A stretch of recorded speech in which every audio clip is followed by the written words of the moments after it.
Randazzo with sports.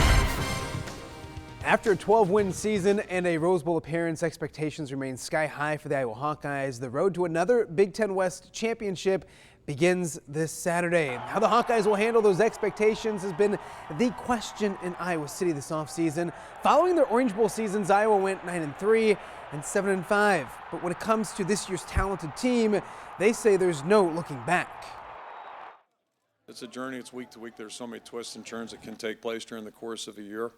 And really it just gets down as simply as just, focusing on what's important. And I think our team, for the most part, has done a pretty good job of that. You're never quite sure, but I think we've kind of kept our eyes on the road and, try to take care of today. And that really, if you want to look back at last year's team, that's what they really did a great job of. We have a chip on our shoulder. We're 12-0 team last year. We're the hunted now. Just cancel all that out. Just go out and just play our best football. We do that, we'll have another great season. The task at hand, it's a new season. This is a new team. It's a 2016 team. Obviously we can use last year as fuel and motivation, the final 2 games of the season, and we've done just that all season long. But when it comes down to it, it's a new team, and we got to show what we can do on the field. And we finally get our opportunity to do that on Saturday. The Hawkeyes are 14-3 in season openers under Kirk Ferentz. They haven't lost at Kinnick Stadium in more than 22 months. Kickoff with Miami of Ohio set for Saturday at 2:30.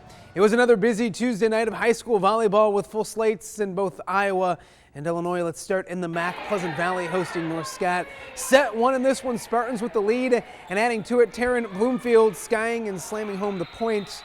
PV with a 15-13 lead. Later in set 1, it's Bloomfield again, this time going through the block. Spartans up 24-22, but the Lancers kept battling in game 1. It's Alexis Hayes winning the battle at the net. A 4-1 run for North Scott gives them a 26-25 lead. Game point, it's Hayes with the kill down the line. North Scott wins a thriller in game number 1, 27-25. The Spartans, though, take the next 3.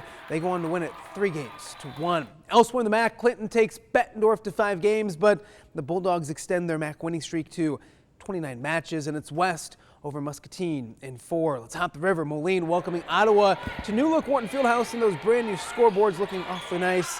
Set 1, things close early. Isabel Potter to Kaya Ritchie for the kill. We're tied at 8 moments later. Moline on the attack once again. That same combination.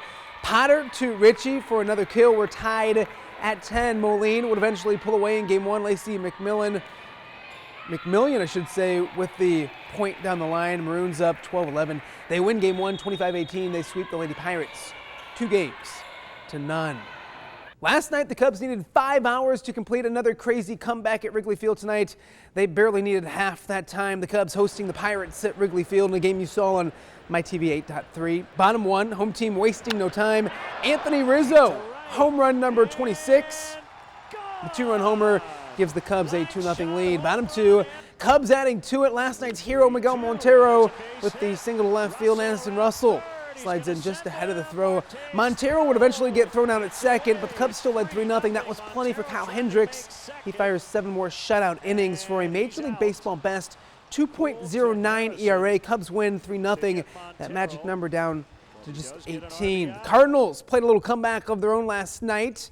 In Milwaukee tonight, they got off to a much better start. Top 6, Jed Jerko breaks open a scoreless tie with the bomb to right center field. St. Louis with a 1-0 lead. We'd head to extras, though, tied at 1. In the 10th, it's Randall Grichuk delivering a clutch single of his own. Jeremy Hazelbaker scores your go-ahead run. It's also your game winner. For the second straight night, the Birds win in 10, 2-1. Elsewhere in the bigs, the Tigers double up the White Sox 8-4, your final score. And one note from the NFL, Teddy Bridgewater tore his ACL today. He's out for the Vikings this season. Sigh of relief for Packers, Bears, Lions fans. But don't keep your fingers crossed for your own team. Exactly. We'll start off with temperatures around the upper 60s, only around 80 for the daytime high. A few broken clouds to start off the day tomorrow, then a lot more sunshine building in. It's going to be very refreshing coming around with that north breeze in place. We like that. Thank you for watching News 8 at 10. Sleep well, Quad Cities.